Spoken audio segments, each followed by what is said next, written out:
गुरुग्राम लोकसभा क्षेत्र से कांग्रेस प्रत्याशी राज बब्बर को लेकर के कहें कि अब अहीरवाल में शोरगुल सुनाई देने लग गया है।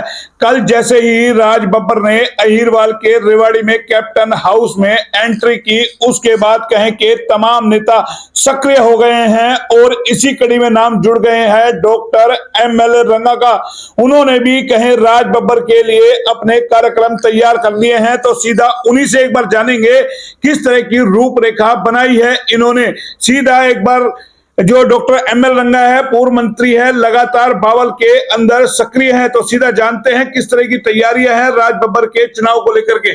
जनाब, मैं एचआर न्यूज चैनल का आभारी हूं कि आपने राज बब्बर जी के विषय में मेरे से बातचीत की। और राज बब्बर जी एक उनको कोई परिचय के मोहताज नहीं है, पूरा विश्व उनको जानता है। और ये इस इलाके का सौभाग्य है कि जो 5 बार एमपी रह चुके, वो कांग्रेस के प्रत्याशी के रूप में आया है। एक स्वच्छ छवि है। और उनको जब कार्यक्रम हो रहे हैं, इतनी जनता उमड़ रही है। कल रेवाड़ी में रात को भी 1,000 लोग गांव में मिले।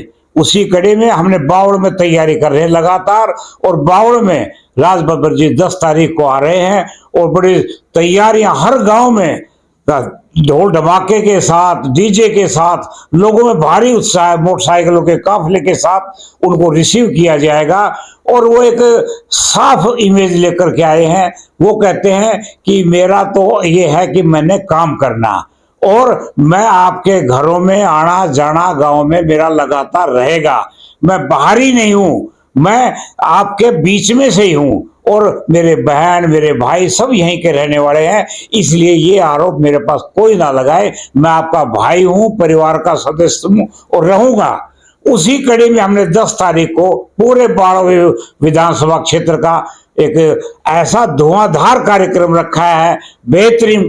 सारे जितने भी हमारे प्रत्याशी, कांग्रेस के प्रत्याशी, सबको मैंने इकट्ठा किया और सबको जोड़ा मैंने, जिसमें हमारे बहन नीलम भगवाड़िया जी हैं, साधु सिंह जी हैं और हमारे रेखा दैया जी हैं, पूर्ण सरपंच जी हैं, रमेश ठेकेदार जी हैं और अतर सिंह ओडी है। सबको मैंने बैठा करके कहा, आज हमारा एक ही टारगेट है कि हमने राज बब्बर जी को विजयी बनाना है। जब विधानसभा का चुनाव आएगा तब हम बात करेंगे। आज सारी चीजें भूल करके भाईचारा एक होकर के गांव गांव में पहुंच जाओ। रात और दिन 15 दिन रह गए हैं, तो हम लगातार 2-3 दिन से हर गांव में जा रहे हैं, इकट्ठे जा रहे हैं। हमने कार्यालय खोला बावड़ में, तो इकट्ठे, और हर गांव में हम जाकर के लोगों को बता रहे हैं कि ये एक ऐसे नेता है, एक तो साफ बोलते हैं, स्वच्छ छवि के नेता है, ईमानदारी के प्रतीक है। और उन्होंने कहा है कि गुड़गांव का जो बदहाल है उसको देखेंगे। धारूहेड़ा में पानी की जो समस्या, जल भराव की समस्या आ रही है, उस जल भराव की समस्या को हम समाप्त करेंगे। बावड़ के विषय में जानकारी उनको बहुत पहले से है। वो कहता कि बस स्टैंड की जगह थी, 3-4 साल से बस स्टैंड बना पड़ा है, उसमें कोई भी बस नहीं आई। जहां बस स्टैंड बनना चाहिए था वहां बस स्टैंड नहीं बना। जहां कोर्ट बननी चाहिए थी वहां कोर्ट नहीं है। जहां बनाई है 4 किलोमीटर दूर, वहां कोई साधन नहीं है। लोगों को आना जाना कैसे होगा? यहाँ पर ट्रेनों का ठहराव जरूरी था। इतना पुराना कस्बा, यहाँ पर ट्रेनों का ठहराव जरूरी था। फिर सब्जी मंडी की व्यवस्था, बाजार की व्यवस्था, और जो बीच में जो आपको डिवाइडर बना करके बाजार को छोटा कर दिया गया। 3 बार सड़कें उखाड़ करके 3 बार सड़कें बनाई गई, ना पानी की निकासी है। तो उन्होंने देखा कि यहाँ पर तकनीकल संस्थान कोई भी नहीं है। इतने बड़े कस्बे में जहां 4-4 स्वयं सेवी काम कर रही हो, इतनी इंडस्ट्री काम कर रही हो, कहता कि मेरा तो एक ही विचार है, यहाँ तकनीकी अच्छा संस्थान आए, पॉलिटेक्निक आए, हमारा इंजीनियरिंग आए, ITI के अच्छे ट्रेड आए और यहाँ पर प्लेसमेंट के दायरे किए जाए। सबसे बड़ी ये बात है उनकी कि हम चाहते हैं कि हर परिवार से एक आदमी को हम नौकरी लगाएं। कहता कि ये लक्ष्य मैं लेकर के आया हूं, मैं लक्ष्य लेकर के आया हूं लोगों को, गरीबी को कम करने का मैं लक्ष्य लेकर के आया हूं, भाईचारों का। और कोई धर्म जाति संप्रदाय नहीं है। कोई कहता है कि कोई हिंदू है, मुस्लिम है, हम सब एक है और हमने देश के विकास के लिए काम करना है। उन्होंने संकल्प लिया है कि रेवाड़ी में जिस प्रकार से चारों तरफ आप देखते हैं सड़कें टूटी हुई है, गड्ढे किस प्रकार प्रकार से है रंगा साहब बहुत लंबा आपने परिचय दे दिया, बहुत तैयारी आप लोगों ने कर रखी है, लेकिन कई सारी चुनौती है जो आपके सामने लड़ रहा है, वो भी 5वीं बार यानी कि 6ठी बार लड़ रहे हैं राव इंद्रजीत सिंह। बड़ा कद है, बड़े नेता हैं, चुनौती कैसे दे पाएंगे? क्या आप लोगों की एकता होगी? क्या आप जो ये जन समूह इकट्ठा कर रहे हैं क्या वोट में कन्वर्ट हो पाएगा या सिर्फ फोटो सेशन तक सीमित हो जाएगा? देखिए, जो भारतीय जनता पार्टी का खास तौर से मोदी जी का था 400 का नारा, 10 दिन सब कोई आवाज नहीं आ रही है।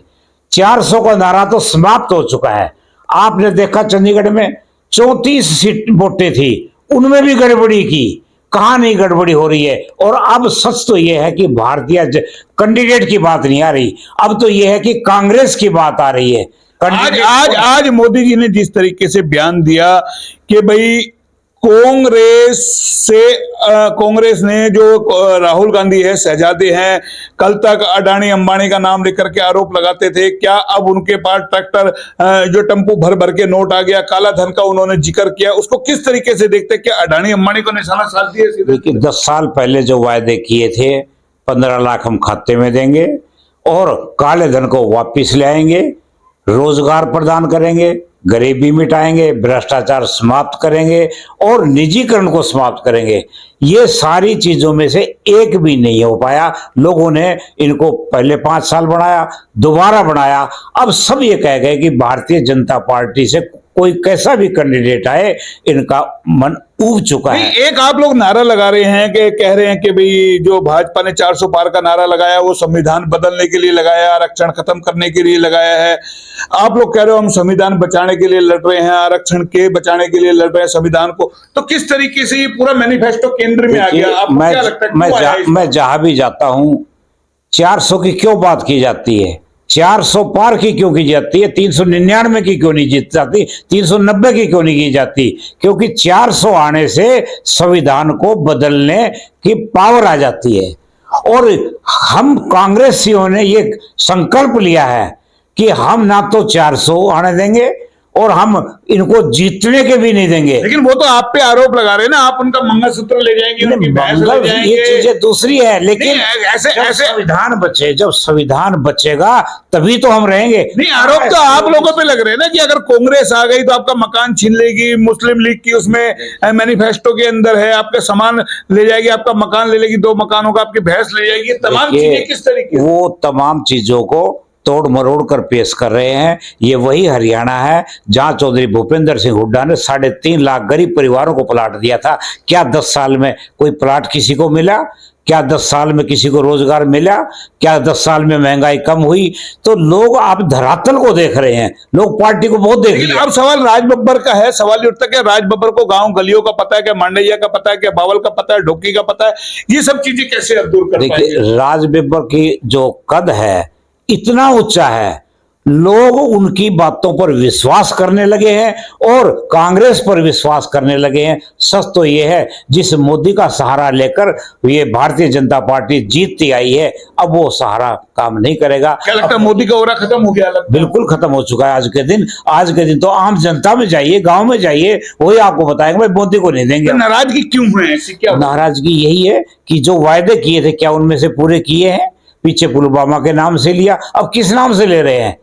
अब कोई विषय कोई नहीं बचा। नहीं, क्या लगता है तमाम आप जो कांग्रेसी लग रहे हैं, क्या लगता है कि आगे विधानसभा चुनाव है, आप लोगों का रिपोर्ट कार्ड तैयार होना है, इसलिए आप लोग सब मैदान में लग रहे हैं? वास्तव में दिल से आप चाहते हैं कि, क्योंकि कई नेताओं की नाराजगी थी टिकट कटने से, अब नाराजगी सब दूर हो चुकी है।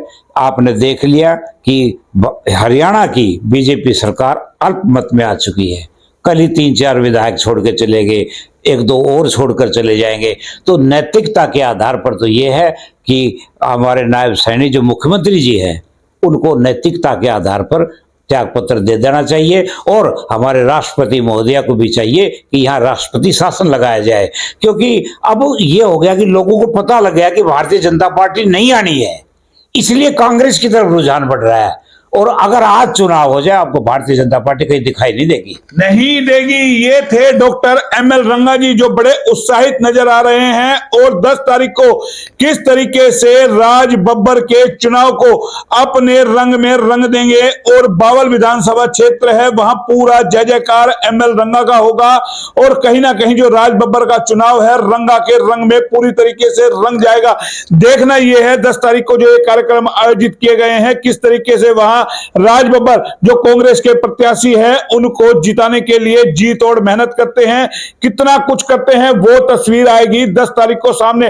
लेकिन कहीं ना कहीं तमाम कांग्रेसियों में उत्साह है, क्योंकि जोश एकदम आ गया है कि किसी ना किसी तरीके से सरकार इस बार लाई जाए।